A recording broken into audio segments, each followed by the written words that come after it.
Chapter 9. The Diaper Gang Knows. We're splashing around in the water at the little beach at the end of Duval Street.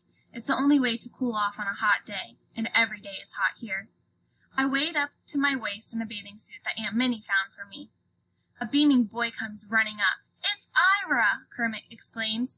"I'm back, fellas," the boy announces like a returning hero. He's got a mop-like head of curly red hair. He looks like little orphan Annie without the red dress. "When'd you get in from Miami?" Beans asks. "Last night. It took us forever to get home. The ferry ran aground." "Poppy told me that when the highway's finished we won't need no ferries," Kermit says. "Can't be soon enough for me," Ira agrees. He strips off his shirt and dives into the water. "What were you doing in Miami?" I ask him when he surfaces. He gives his wet head a shake. "Who are you?" "I'm just some cousin from New Jersey," I say before Beans can. Ira says, "My little brother needed an operation, so we had to take him to a hospital there." "What's he sick from?" I ask. "Dumbness," Porkchop says.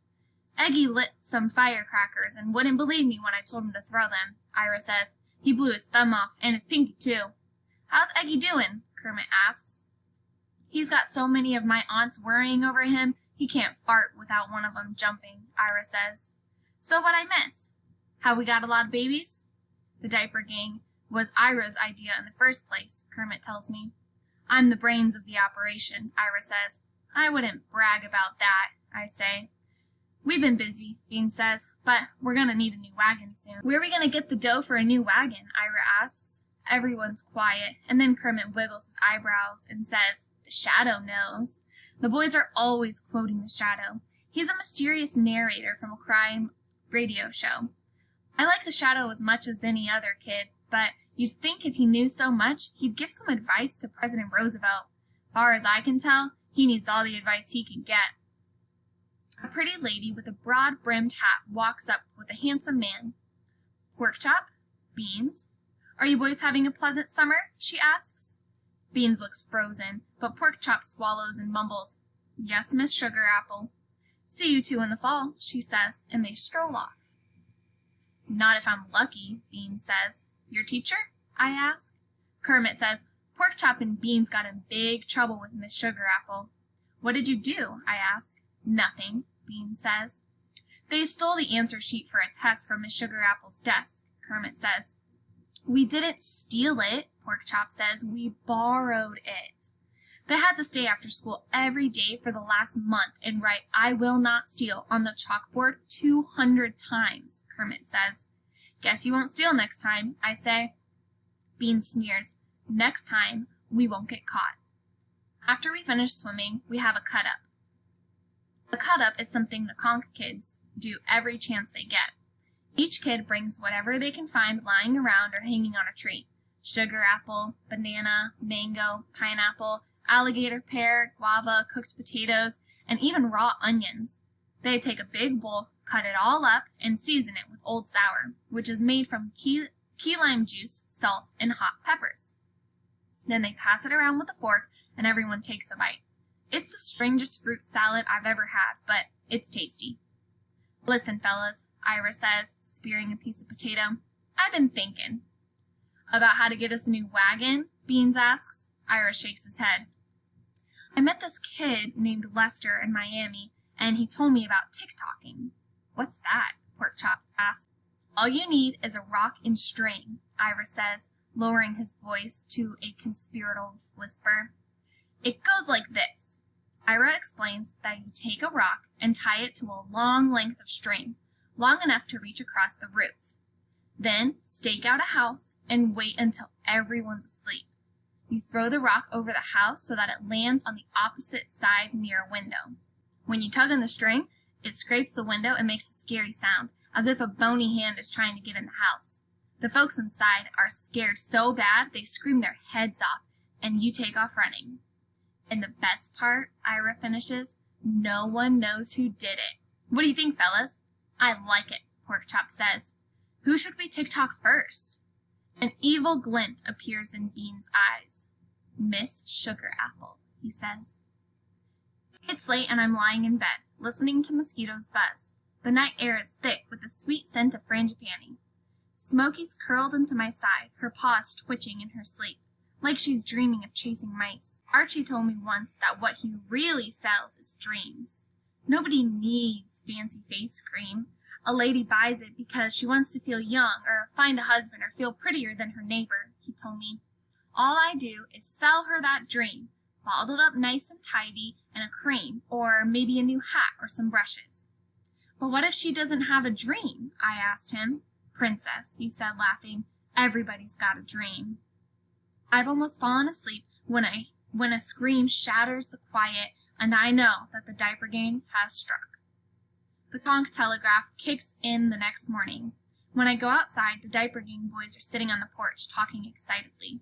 It was hilarious, pal, Porkchop chortles. She screamed so loud they heard her in Cuba. Jelly comes walking down the lane. You kids hear about the ghost in Miss Sugar Apple's place? Beans feigns ignorance. What's that, Jelly? Miss Sugar Apple says a ghost was trying to get into her house. A ghost? Beans asks. Scared her nearly to death, she said. Gee whiz, Beans says. I sure do hope Miss Sugar Apple's okay. She's our favorite teacher. Jelly walks into his tiny house and Beans grins. This is the bee's knees, fellas, he said. Porkchop starts laughing and says in a low, menacing voice, Who knows what evil lurks in the hearts of men? The diaper gang knows. Pudding starts crying and I sniff. I don't know about the hearts of men, but I'd bet there's something evil lurking in that diaper, I say.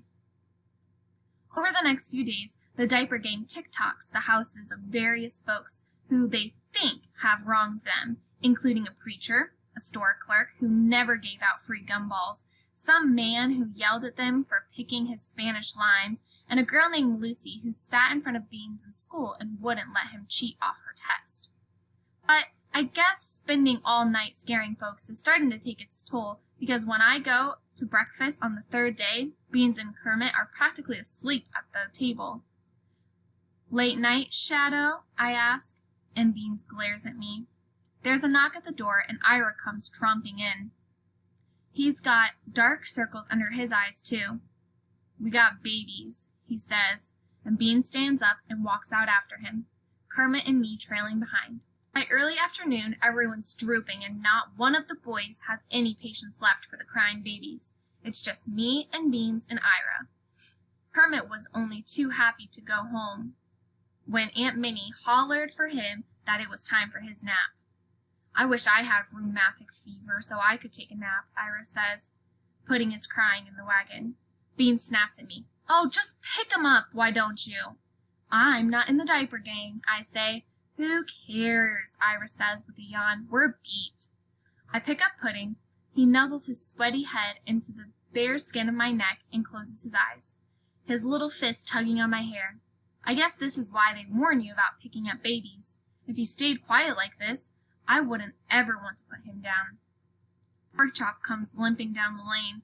When he gets closer, I see that his knee's all torn up and raw looking.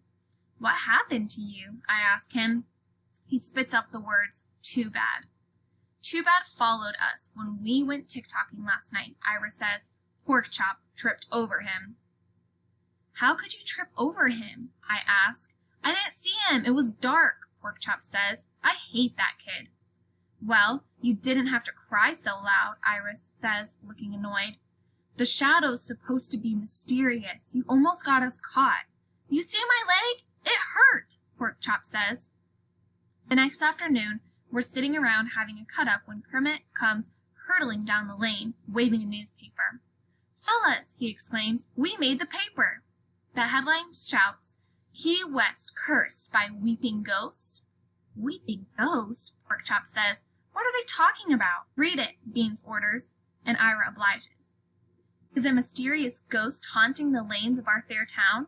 Residents have reported strange goings-on of late. Mrs. Josephine Higgs of Pecan Lane is the most recent recipient of a ghostly visitation. I heard her knocking at the window, Miss Higgs said. I think she was trying to communicate with me. I wasn't trying to communicate with you, Porkchop says in an outraged voice. I was trying to scare you. Who is she anyway? I ask. My first-grade teacher, he says with a scowl. Boy, you sure do hold a grudge, I say. Keep reading, Bean says. Ira continues, Mrs. Higgs believes the spirit may be the widow of a sailor who died at sea. I never heard such a sad sound as her weeping. She was just crying her heart out, the poor thing, Mrs. Higgs said. Ira finishes and looks up. Everyone is quiet. Porkchop has turned beet red. Maybe you'll get your own radio show, I say to Porkchop, just like The Shadow. Really? He asks. Sure, I say. You can call it The Crybaby.